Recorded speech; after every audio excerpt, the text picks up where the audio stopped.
มีนาคม 2557 ค่ะ เราอยู่กันที่เป็นวอเตอร์พอลนะคะ ก็เป็นสถานที่แห่งหนึ่งที่เรียกได้ว่ามีชื่อเสียงของทางไต้หวันเขาอะนะคะ นั่งรถไฟ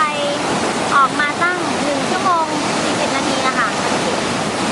แต่ก็คุ้มค่ามากเลย เพราะว่ามันเป็นธรรมชาติสุดๆเลยค่ะ